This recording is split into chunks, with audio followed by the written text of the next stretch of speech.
If you're looking to purchase a property, what I'm about to share with you will benefit you so much. It's going to save you a ton of money and prevent you a whole lot of stress, because I'm going to go through the 7 red flags you need to avoid when buying a property. Some of these mistakes I've made myself and has cost me thousands and thousands of pounds. So if you just watch this video, you'll be in a much better position.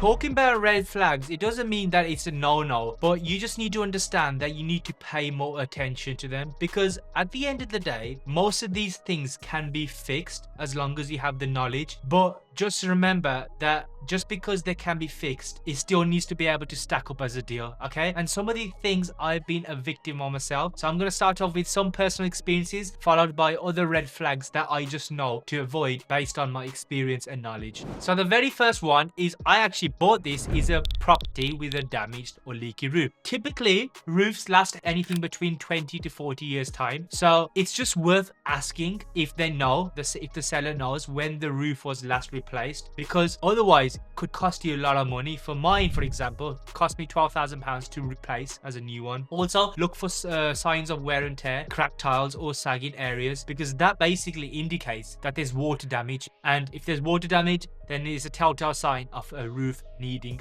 repairing or replacing. Water stains inside, that's another telltale sign. So when you're inspecting the ceilings or the attics, just look out for water signs, because if you start seeing water leaking or if you start seeing any mold or any rot, then you know that the roof needs a replacement, okay? And you kind of need to avoid it. Also, just bear in mind that there's a difference between a roof getting repaired and a roof getting replaced. When a roof needs to be repaired, that should only cost you a few £100, maybe 1,000 or so on. But it's when you're looking for a completely new roof that needs replacing, that's what's going to cost you money, and that's what cost me £12,000. So if you can avoid it, avoid it. We'll get back to the video in a few seconds, but 70% of you watching this video aren't subscribed to my channel. Please do me a favor and hit the subscribe button and buy more properties in the next few months. I'll be sharing everything so you can learn from my mistakes for free. Anyways, back to the video. The second red flag which I've had experience of is subsidence. And to be fair, when I purchased it, it didn't have subsidence, but I started to notice some diagonal cracks. I didn't think much of it. It's only when I came to get it refinanced in 2019 and the property got valued at 0, that's when I started panicking, and that's when I understood, okay, I've got subsidence in the property. As I said, the telltale signs are horizontal cracks. Now the thing with subsidence is that you kind of really want to avoid this. There's a few reasons. One is lenders don't like properties with subsidence. Number 2, and I'm still paying for this, is if property has subsidence, even if you can get it fixed, which is very expensive to do, then your insurance will also be at a premium. So quick checks for subsidence: cracks in walls, diagonal cracks around doors and windows, they can all be signs of subsidence. And essentially, if subsidence starts happening when the ground beneath the property starts moving. If you start seeing doors are difficult to close because of the shifting foundations, again, subsidence could be the reason for it. What I started to realize as well is uneven flooring, because the foundations of the property had moved. And this happened because my property was close to a tree, right? And subsidence, it can be caused if it's near tree roots, because what happens is the water levels in the ground starts changing because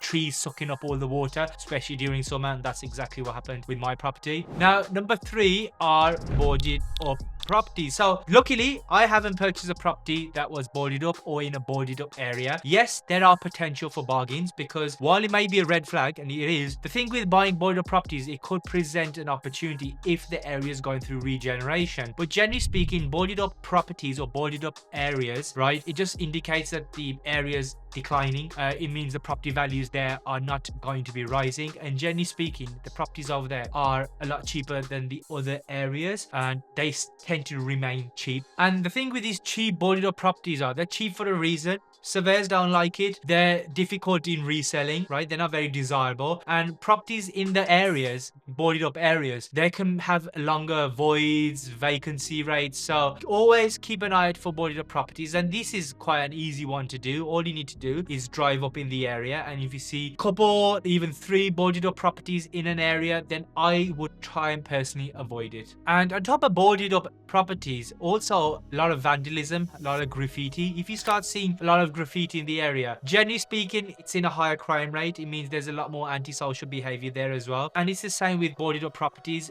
vandalized properties, graffiti properties. Generally speaking, lenders don't like them, they're harder to sell, and they attract the wrong kind of tenants. Fourth red flag is Japanese knotweed, and this can be quite dangerous actually, because this plant is notorious, right? Japanese knotweed can damage building foundations, drainage systems, and in the UK, sellers, they must disclose if a property has been affected by Japanese knotweed. And to treat Japanese knotweed, or just to get rid of it, you need professional help, which, you know, it takes a long time sometimes to monitor and treat it. Sometimes it takes a couple of attempts, so it can be very expensive to treat Japanese knotweed. And also, when it comes to lenders, there's a lot of lenders who just refuse to lend on property that has been affected by Japanese knotweed. Naturally, people try and stay away from it, so also the values of the properties won't rise as much as a normal one. Personally, if you're starting out, just avoid it. Keep an eye for Japanese knotweed, Google what it looks like, and basically I would stay away from them. And I know some people will say, but yeah, you could treat it. Yeah, you can treat it, but even after treatment, the property sometimes may require loads of monitoring even after the Japanese knotweed has been treated, just to make sure that it's been completely removed, because there are times when you can treat Japanese knotweed and a few years down the line it pops up again. So yeah, just be mindful of that as well. The fifth red flag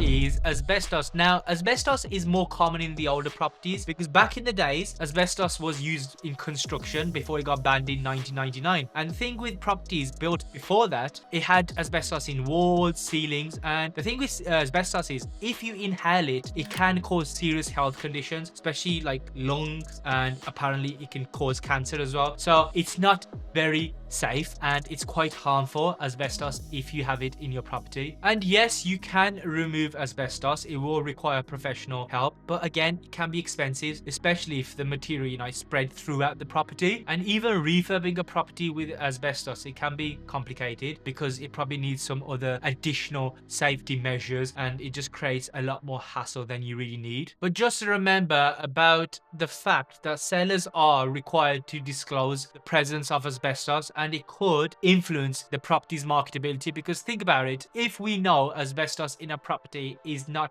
that good, then generally speaking, it's going to be cheaper, and it's going to put a lot of potential sellers off as well. The sixth red flag you should try to avoid is purchasing a property next to a commercial property. Now, I purchased a property, and I purchased a property which wasn't exactly next to it, but it was 2 doors away. What I'll do is I'll pull up some pictures so you can see. Again, it's one of those when I didn't know any better. I purchased the property, refurbed it. It's only when I went to refinance it, the lender started asking a lot of questions regarding the commercial property near my property. It wasn't even next to it, just 1 door away. And again, at the time, they didn't have the appetite to lend on it, so I had to look for another lender. So the point of the story is that purchasing a property or next to a commercial property is not as desirable, simply because, number one, if it's next to a commercial property, generally speaking, it's going to be next to pub, a restaurant, or chip shop, or whatever. More likely, there's going to be more traffic, there's going to be more noise, possibly even more smell, possibly even more antisocial behavior. And because of those reasons, lenders don't like it, people are put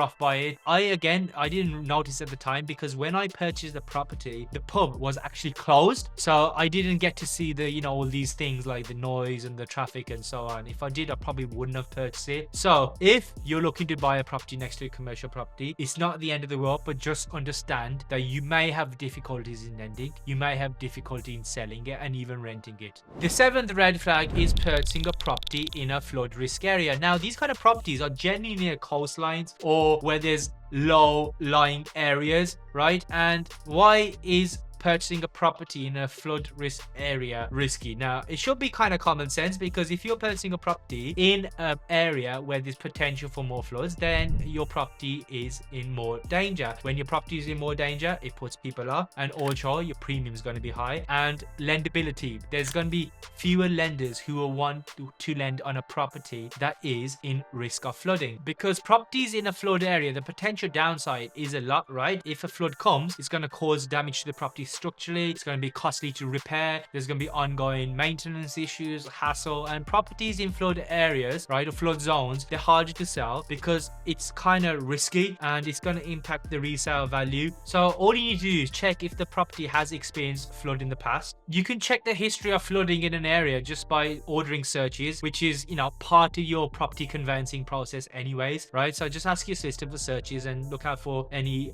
flooding issues, any water risks, or any planning restrictions because of, you know, it being in a flood zone area. If you're not, again, sure, a qualified surveyor can do that. Get a level 2 home survey, right, home buyers report, and that will be able to tell you if the property is likely to be in a flooding area or close to flooding zones. So those are the kind of red flags that you need to be avoiding. If you enjoyed this property and you want to understand other mistakes that you could be avoiding, then I'm going to put up a video called My £120,000 Property Mistake, where I share all the mistakes I made on my first property. If you watch this video and then watch that one, you'll be so far ahead of most new investors. Go watch that and I'll see you soon.